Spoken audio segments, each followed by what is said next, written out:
Hey guys, Model Man Frank here. So I got another, after I'm done with the T6, this one is going to be put on the bench so I can finish it up.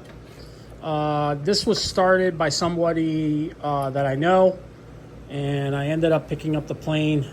It was a donation to the club, and I took possession of it and tried to see if maybe I can finish it up. This is a Seniorita Cadet from Sig. It's meant to have a gas motor in the front, but a lot of guys have been now turning them into electrics.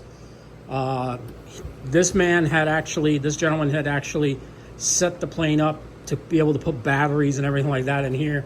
The servos will go in the back, and it looks like he started building it and he finished it and just never got to, really see it fly or anything like that. So my goal here is to put a motor on it, get batteries in it, get the wing finished, get the tail finished up.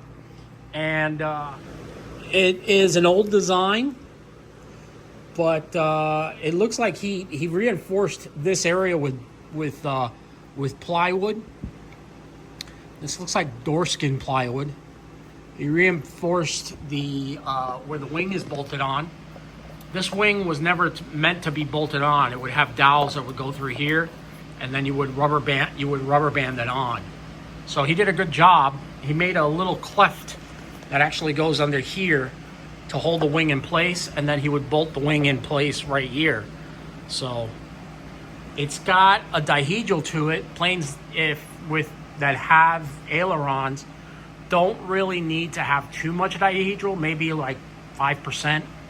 Not the normal 10% that usually are in place, but not big deal. We'll make it work. So we'll make it work.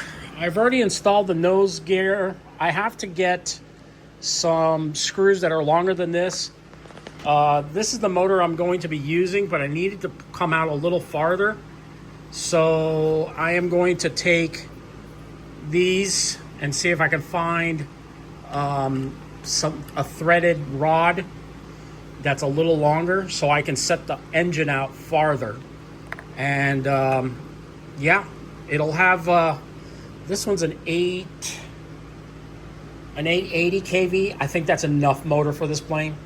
With a 4-cell 3300 battery, it'll be enough power for it to get up into the air. So I was able last night to glue, I made these landing gear for it out of some rod from Home Depot. So the aircraft sits pretty well.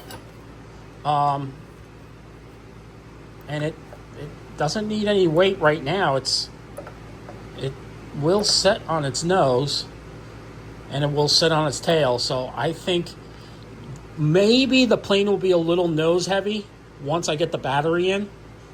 So I'll probably end up having to put some weight in the tail to counteract the weight.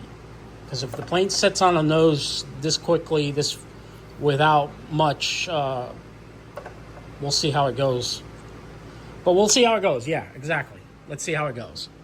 So with that said, I'll keep you guys informed, and you'll be watching the build video as it is. I actually have a kit of this plane. So the next one that I'm going to build is actually going to be a tail dragger version. This one will be tricycle, and then the next one will be tail dragger, also be electric. And I don't know, if I keep this one and keep the other one, I'll end up selling one of them because they're easier to reproduce. These are really nice airplanes. They fly really, really well. As a matter of fact, the first one I had was covered all in chrome. I had it all set up like to make it look like a Cessna. With I even have put in struts to hold the wing in place. It's a really good flying plane. I had it set up in 3-channel. Most of these airplanes, when they were built, it was a great 3-channel trainer. And again, it was a really cool plane. The only problem was, again, the reflective chrome that I had on here. Every time the sun would hit it, it would shine like crazy. But it was a really nice looking plane. So stay tuned to the videos coming up, and I'll be doing a whole video tutorial as I finish this bird. All right? We'll talk to you guys later. Model Man Frank out.